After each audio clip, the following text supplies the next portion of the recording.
Biggest trade of the NFL offseason, arguably the biggest defensive trade in NFL history. Myles Garrett to the Los Angeles Rams. He would be in that conversation for the best defensive player ever if he played for a contender. This is the best team in the NFL. A.J. Brown is reuniting with Mike Vrabel in New England. It's like the worst kept secret in the league, and it actually happened. None can replace all the greatness that we achieved together. It was a day that was wild, and I would say the league has never started the month of June with this much activity. A huge blockbuster day of trades to kick off the month of June. Myles Garrett is now a member of the Los Angeles Rams, while A.J. Brown has finally landed in New England. Top of the show, we welcome in Lindsay Theory here on NFL Live. She is in Woodland Hills, eagerly awaiting the arrival of Myles Garrett. Lindsay, what can you tell us is going on at practice today? Well, Courtney, we are in the parking lot. I have a direct shot of the Rams front entrance, and I can tell you Myles Garrett isn't here. We thought he would be here about an hour ago, but I am told no worries. He's just going through some of the procedures that one must go through when these trades are done, but he is very much expected to be here within a couple of hours to talk with reporters for the first time in Los Angeles as a Ram. I was just also out at practice. It's the largest media contingent I've ever seen at the Rams for a June OTA. One of the assistant coaches hollered at me even saying, "What are you all doing here?" Obviously, that was a rhetorical question. They are as excited as everyone else is in the area about Myles Garrett joining the Rams. And one source telling me that this trade is really everything it seems to be from the outside. They had the opportunity to go get an edge rusher, a guy who would make an immediate impact and put this team over the edge when it comes to getting back to the Super Bowl that is once again here in LA. And Courtney, one more note, because I think this is something everybody's kind of talking about, and they're wondering, now I'm wondering too, Aaron Donald. Is there a chance he would come back out of retirement to join Myles Garrett? I have been text messaging someone very close to Aaron. That person says it's all hilarious to them in that house right now. But Courtney, I will say, I asked, is it possible? And the answer wasn't no. I didn't get a no. So anything seems possible at this point. So you're saying there's a chance. I like that. Lindsay, we appreciate the time. Thanks so much for joining us. Let's take a look now at the projected starting defense for the Los Angeles Rams. So Myles Garrett, obviously, in the fold. Other newcomers include Trent McDuffie, who they traded a first-round pick for this year, Jalen Watson.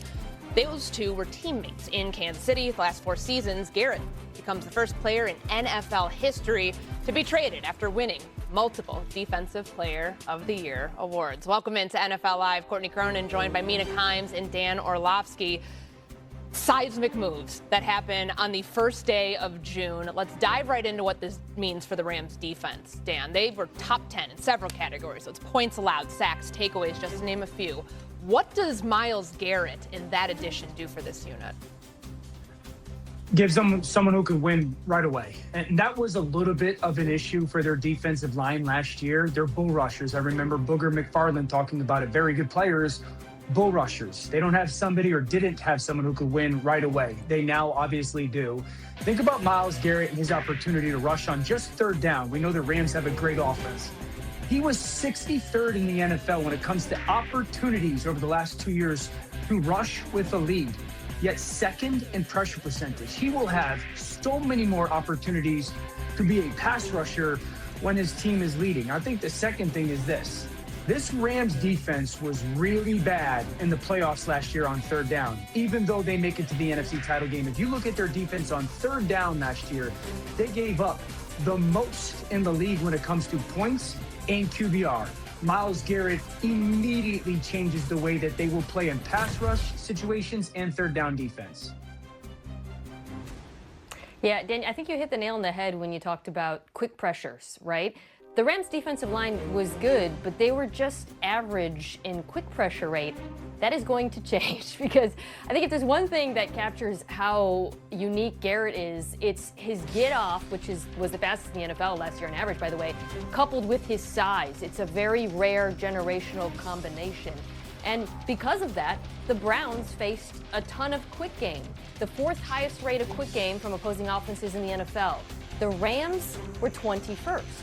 That is going to speed up. The way teams play them is going to change. The ball is going to come out fast. And oh, by the way, those corners that they added, McDuffie, Watson, two exceptionally good tackling corners. So you can see the totality of the moves, how it works together and creates a defense that, if not the best in the NFL, will certainly be up there next season.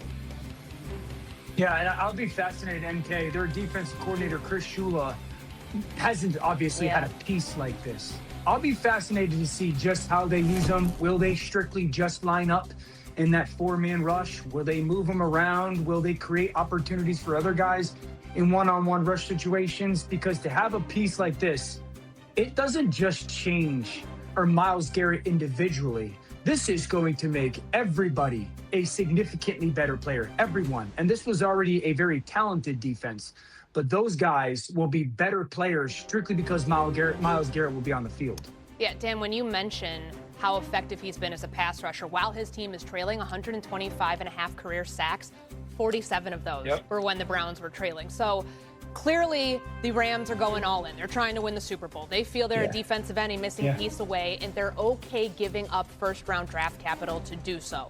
The whole strategy, Les Snead, it's now a meme, F them picks. How come more teams aren't adopting what the Rams are doing to try to build their team?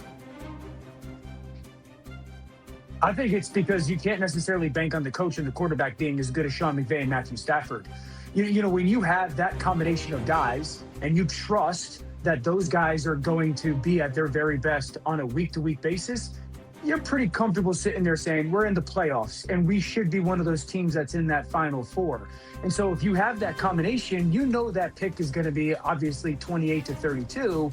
Then that doesn't have a ton of value for a team that is as good at the head coach and the quarterback position. Not a lot of teams in the NFL like that. I think that's why, while we fantasize that this is the model, and I tip my hat to Les Snead, who's running circles around people as the general manager of the Rams, there's not a lot of teams that have that combination that they can trust on.